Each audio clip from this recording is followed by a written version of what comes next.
folks, welcome back, and if you're new here, welcome for the first time. My name is Danae and I am an organic gardener and herbalist in the beautiful state of Maine, and my passion is teaching folks all about the edible and medicinal plants found growing right in your own backyard. Today, my goal is to share with you a book that I think is a worthy investment. This book is going to help teach you to safely and ethically start foraging, and it may also help to inspire some of your own permaculture designs.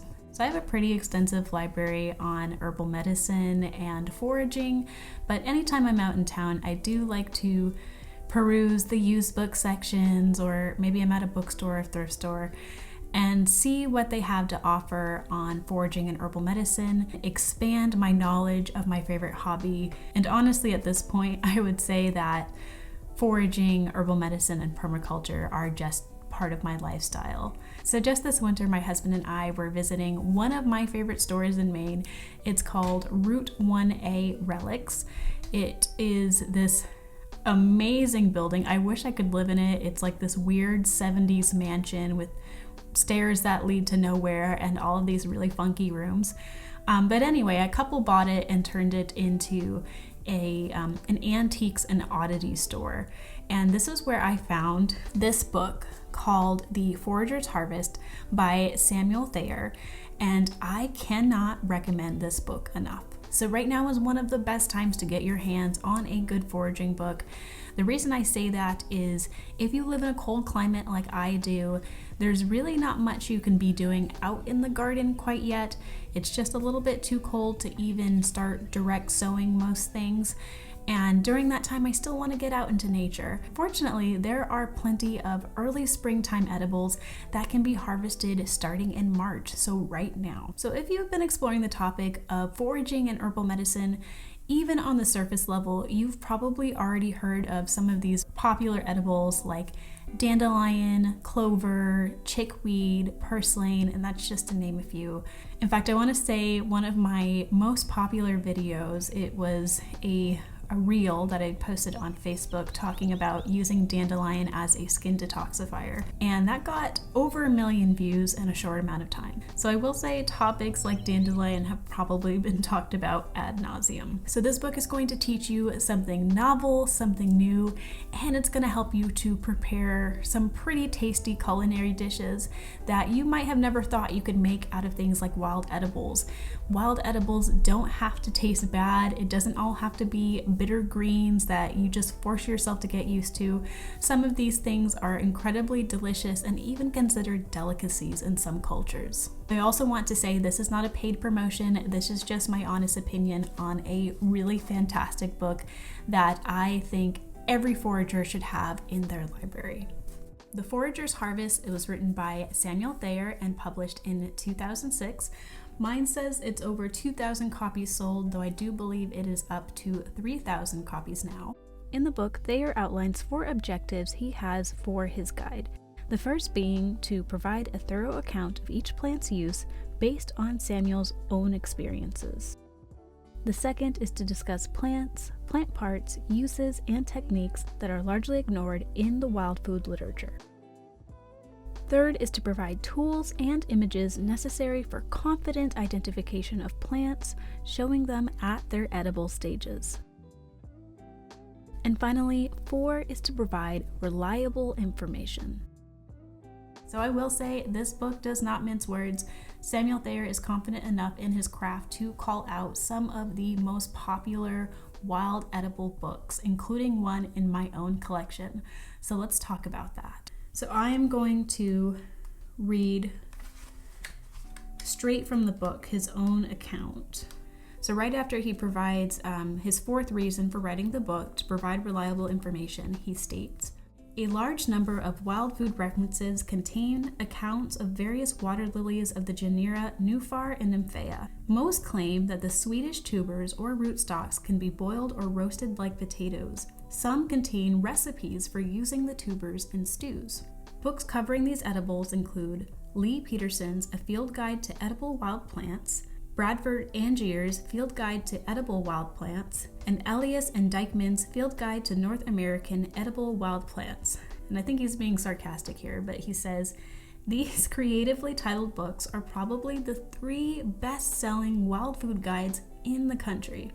One or more of them resides in nearly every bookstore and library in the American continent. These books are printed by large, respected publishing houses, but the rootstocks and tubers of most, if not all, species of Nuphar and Nymphaea are poisonous. If these authors had actually eaten the plants in question, the mistake would have never been made. So right off the bat, I really appreciate and respect that Samuel Thayer takes the time to explain why it is that he chooses to focus only on the plants that he has experience with. Now, I may sometimes get a comment on a video where somebody asks me, hey, well, what about this plant? And I might try to do research on it just to provide, again, a surface level piece of information on the plant. But I do try to avoid talking about things I don't personally have experience with. But just remember that not every guide is going to be reliable, and I really appreciate that he calls out some of these books because I have a copy of Bradford Angier's book, Field Guide to Wild Edible Plants. And while I do love this book for the beautiful illustrations, this is a surface level 1 page per plant fact sheet. And unfortunately, he is right. They do mention wild lilies in this book, and they do not take the time to specify which are poisonous and which aren't. But just something to keep in mind, if any of those books that I mentioned on that list are in your collection, consider throwing them out and replacing them with a guide that's going to be more reliable. Fortunately, this book is not going to give you a 1-page fact sheet on each plant. It does a great job at giving you pages and pages of information on just one plant, including how to identify the plant at various stages. So here, I'm not sure how well you can see this, but here we have lamb's quarter, and we can see it as it first emerges from the ground, what it looks like at the flowering stage. And I really appreciate that he shares his own personal experience with the plant as well. It really adds the human component and helps me connect in a way with another forager. Samuel Thayer is somebody I could really see myself getting along with really well. Before we even begin to look at the library of forageable plants, Thayer covers a history of foraging and wild food literature, acknowledging the damaging effects of colonialism on foraging and traditional medicine. In particular, the lack of fair documentation, the heavy bias toward cultivated vegetables, and the stigmatizing of wild foods because quote-unquote backward savages ate them. It's truly unfortunate how much these cultural biases have shaped the knowledge we have access to today. What really had me hooked was how quickly he addressed how many of the wild foods we consider a part of our natural landscapes today are in fact tag-alongs brought by European colonists and originated from places like Europe, Africa, and Asia. Yes, that's right, many of the most common plants we learn about in foraging books and even herbalism books are not even originally from the US, including dandelion, chicory, plantain, stinging nettle, curly dock, common chickweed, lamb's quarters, purslane, wintercress, sheep sorrel, and many others.